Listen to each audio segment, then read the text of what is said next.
Hola, buenos días, ¿qué tal? Bueno, pues vamos a seguir con el tema 4, segunda parte, pero voy a acabarlo y estábamos por aquí. Empezamos por las principales vías glutamatérgicas del cerebro, ¿vale?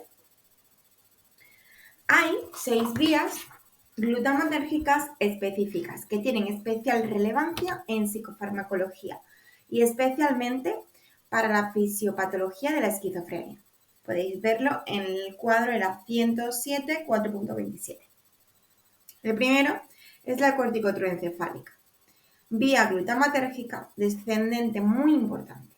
Se proyecta desde las neuronas corticopiramidales a centros de neurotransmisión del troncoencéfalo, incluyendo los núcleos del RAFE encargados a la neurotransmisión serotoninérgica, el área tegmental ventral y la sustancia negra de la dopaminérgica y el locus coeruleus de la noradrenalérgica. Esta vía es la proyección glutamatérgica descendente y es clave en la regulación de la liberación de neurotransmisores. Sobre todo, actúa como un freno en la vía dopaminérgica mesolímbica. Mesolímbica era la positiva. La inervación en el tallo por neuronas glutamatérgicas estimula la liberación del neurotransmisor. Y la inervación en el tallo por interneuronas GABAérgicas bloquea la liberación de neurotransmisores. Siguiente, corticoestriatal, vía descendente de las neuronas piramidales que se proyecta al estriado. Y tenemos la vía glutamatérgica corticoestriada, que es cuando se proyecta al estriado dorsal, y la vía glutamatérgica corticoaccumbens, que es cuando se proyecta a un área específica del estriado ventral conocida como el núcleo accumbens. En ambos casos terminan en las neuronas GABA destinadas a una estación de relé en otra parte del complejo estriatal denominada globus pallidus. Vale. C. Hipocampal estriatal. Nos dice, desde el hipocampo al núcleo accumbens. Esto nos tenemos que aprender un poquito. El hipocampal, del hipocampo al núcleo accumbens. Vamos a ver si nos dice hipocampal, pues sabemos que va del hipocampo y lo que sí al núcleo accumbens. Y se la conoce como vía glutamatérgica hipocampal accumbens.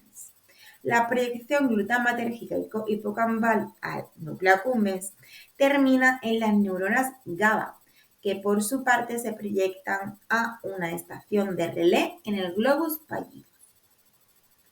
Realmente te repite un montón, pero no tiene nada más que decir que es que va del hipocampo al núcleo accumbens y que termina en la neurona GABA, que se proyecta en el globus pallidus. Fin, ¿vale? Es que se lía y al final nos lo podemos poner tipo esquema y nos lo aprendemos mucho mejor. Tálamo cortical. Lleva información de vuelta desde el tálamo al córtex. Tálamo al córtex. Te lo dice tálamo cortical, tálamo al córtex. A menudo para procesar información sensorial. Corticotalámica. Va directamente al tálamo, ¿vale? Donde podría orquestar la forma en que las neuronas reaccionan a informaciones sensoriales, igual sensoriales, ¿vale?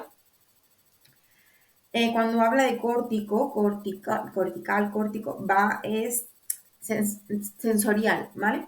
Cortical, aquí dice que es directa. Existe un complejo de muchas vías glutamatérgicas presentes en el córtex. Por un lado, las neuronas piramidales pueden excitarse entre sí en el córtex cerebral por medio de las entradas sinápticas directas desde su propio neurotransmisor glutamato. Y el córtico cortical, que es la indirecta. Por otro lado, una neurona piramidal puede inhibir a otra por medio de entradas indirectas, concretamente por medio de interneuronas que liberan GABA. Nos vamos ya a lo que realmente viene a examen. Hipótesis de la hipofunción del receptor NMDA en la esquizofrenia, ketamina y fenciclidina. La actividad del glutamato en NMDA es hipofuncional. Perdonadme, aquí. Hipofuncional. Hipofuncional quiere decir que es menos de lo que debería, ¿vale? Debido a anomalías en la formación de las sinapsis de la NMDA, glutamatérgicos, durante el neurodesarrollo. Con el consumo de anfetaminas, cuando los receptores NMDA resultan hipofuncionales, que tienen menos actividad, produce por la acción del antagonista del receptor NMDA-fenciclidina, que se le llama PCP o ketamina, se produce un estado psicótico en individuos normales muy similar a los síntomas de la esquizofrenia. ¿Es agonista o antagonista? Lo que es cuando es hipofuncional el consumo de anfetaminas. Antagonista, pregunta de examen. Las anfetaminas nos suelen dar más síntomas positivos, ¿vale? Y la PCP, que es la fenciclidina, o la ketamina, nos dan síntomas positivos, negativos, cognitivos y afectivos. Es decir, muchos más, no solo positivos. Hipotéticamente, las anomalías genéticas también producen hipofuncionalidad en los receptores NMDA, hipofuncionalidad, menos actividad, y su sinapsis originando la propia esquizofrenia. La PCP, que era la fenciclidina o ketamina, además mimetiza los síntomas.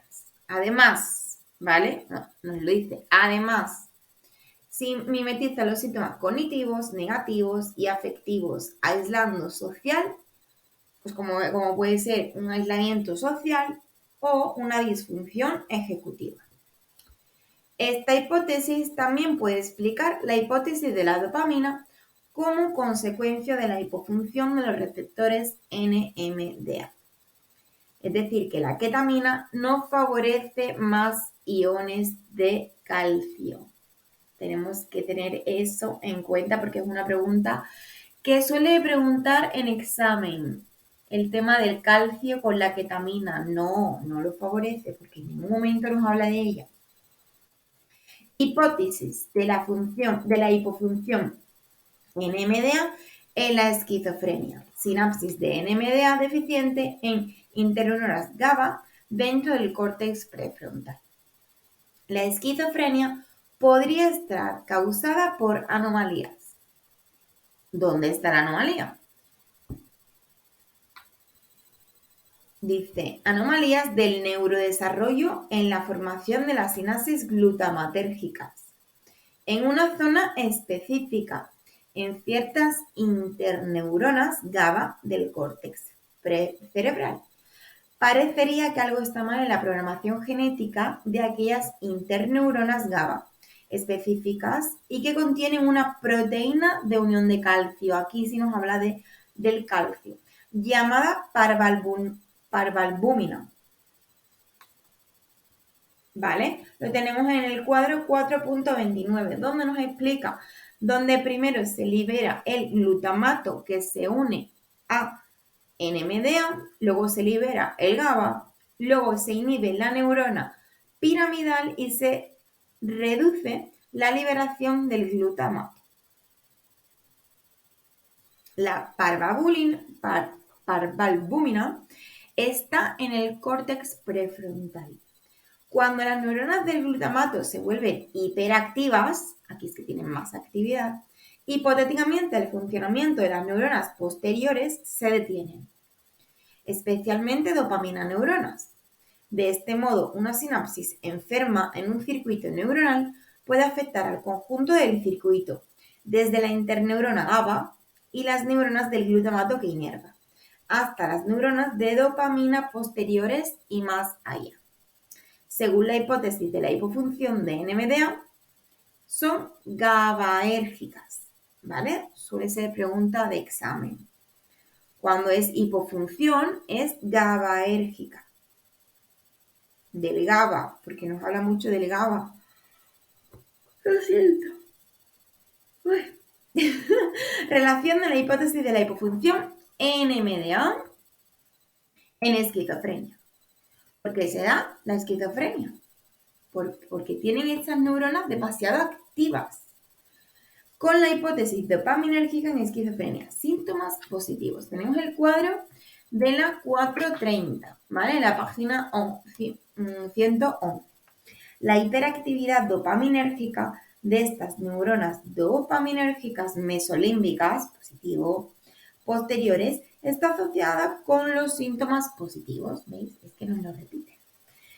Pero en realidad es hipotéticamente provocada por una desconectividad en las neuronas glutamatérgicas anteriores, concretamente una inervación glutamatérgica del neurodesarrollo defectuosa e hipofuncional de interneuronas GABA que contienen parvalbúmina en la sinapsis que contienen el receptor NMDA.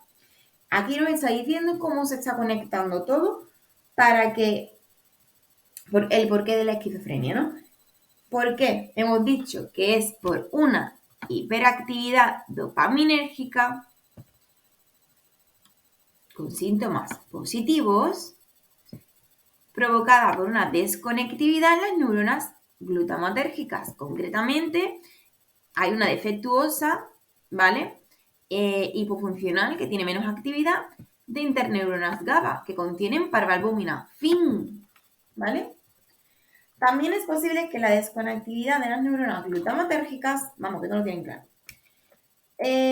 anteriores en el hipocampo contribuya a la hiperactividad, ahora nos habla de más actividad, de la dopamina mesolímbica, la dopamina positiva, de los síntomas positivos, posterior a través de un circuito de 4 neuronas.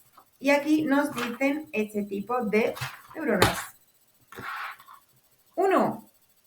La interneurona GABA, que contiene parvalbúmina hipocampal, desconectada, defectuosa, yendo hacia la neurona glutamatérgica hipocampal. ¿Hipocampal qué era? Que iba del hipocampo ¿a dónde? Hipocampal del hipocampo. Cállate, Rocío. Si fuese hipocampal estriatal, iba del hipocampo al núcleo accumbens, pero no, ¿vale? Hipocampal es del hipocampo. ¿Está bien? Nos sirve para darnos cuenta. Pero ahora nos habla del núcleo accumbens. Que se proyecta al núcleo accumbens, después esa neurona se proyecta a 2 neuronas GABA espinosas en secuencia. Y nos aparece un numerito 1, ahí pequeñito, que nos lo explica aquí abajo. Que es espinosas en secuencia, significa que es la estimulación de 2 neuronas GABA en secuencia que tienen un efecto neto de desinhibición, inhibición de inhibición, inhibe e inhibe. En el ATV, el mismo resultado que la estimulación directa. ¿Vale? Después, la primera neurona gamma espinosa va desde el núcleo accumbens al globo pallidus y la segunda neurona GABA espinosa va desde el globo pallidus al ATV. Lo podemos ver todo esto en el cuadro 431b. Relación de la hipótesis de hipofunción, que tiene menos actividad, de NMDA en la esquizofrenia con la hipótesis dopaminérgica de la esquizofrenia. Síntomas negativos. Esto era mesocorticales, de cortar. Las neuronas glutamatérgicas en la vía corticotroncoencefálica que regulan las neuronas dopaminérgicas del ATV, que se proyectan únicamente al córtex prefrontal vía dopaminérgica mesocortical, son diferentes a las que regulan las neuronas dopaminérgicas del ATV, que se proyectan al núcleo accumbens. Diferentes poblaciones de neuronas glutamatérgicas regulan las diferentes poblaciones de neuronas dopaminérgicas. Las glutamatérgicas córtico-troncoencefálicas están destinadas a la regulación de las neuronas dopaminérgicas mesocorticales en el ATV. No las inervan directamente como hacen las glutamatérgicas. que están destinadas a la regulación de las neuronas dopaminérgicas mesolímbicas positivas en el ATV. Podemos verlo en el cuadro en la 4.30. En su lugar, las neuronas glutamatérgicas que regulan las dopaminérgicas mesocorticales lo hacen inervando indirectamente una interneurona GABA inhibitoria que inerva por sí misma las neuronas dopaminérgicas mesocorticales. Lee y relee para que esté quede. Así, la activación de estas neuronas glutamatérgicas concretas conduce primero a la activación de interneuronas GABA, las cuales después inhiben las neuronas dopaminérgicas mesocorticales. Podemos imaginar lo que ocurriría si estas neuronas glutamatérgicas fueran demasiado activas. Bien, tenemos que aprender de aquí que si hay síntomas positivos, hay más liberación. ¿Vale? De resumen un poco de todo eso. Y que si hay síntomas negativos, hay menos liberación. Después, como pregunta de exámenes, si nos habla de hipofunción y nos pregunta si es hiperactivada o hipoactivada, es hiperactivada, ¿vale? Hipofunción, hiperactivada. Hipofunción, neuronas GABA con parvalbúmina. Hipofunción con neuronas GABA en el córtex prefrontal. Y luego vamos a ver en la siguiente el por qué no. Y luego otra cosa importante es que la hipoactividad dopaminérgica de las neuronas mesocorticales negativos asociada con síntomas negativos y cognitivos de la esquizofrenia. Es decir, hipoactividad dopaminérgica va conectada con menos actividad con los síntomas negativos y cognitivos. ¿Vale? Lo leemos varias veces para que se nos quede. Es decir, a nuestros neuronas corticales o mesocorticales, tenemos que añadir, que ya sabemos que son síntomas negativos, tenemos que añadirle ahora un puntito más, que sería que hay una hipoactividad, así que relacionamos mesocortical, síntomas negativos, hipoactividad dopaminérgica. Todo en conjunto y todo en grupo, ¿vale? Muy bien, pues ya realmente hemos acabado el tema 4. A esto hay que darle muchas vueltas más, ¿vale? Pero no entra en examen los siguientes puntos que os voy a decir. Pero es importante leerlos, que me gustaría leerlos con vosotros en un día de hecho en otro vídeo, ¿vale? Lo pondré como en tema 4, cosas que no se leen, pero importantes de... cosas que no se estudian, pero importantes de leer. Como son... Aquí no están escritos, pero os lo digo así que apuntar. Página 79-80, de la 80 a la 85, de la 104 a la 120, de la 114, de la 104 no, de la 114 a la 120, de la 120 a la 125 y la 126, 128. ¿Vale? Pues nada, 20 minutitos han sido. Ahora me voy de nuevo a estudiar y voy a empezar con el tema 5, así que os lo traigo el próximo día. Que tengan muy buen día. Chao, chao.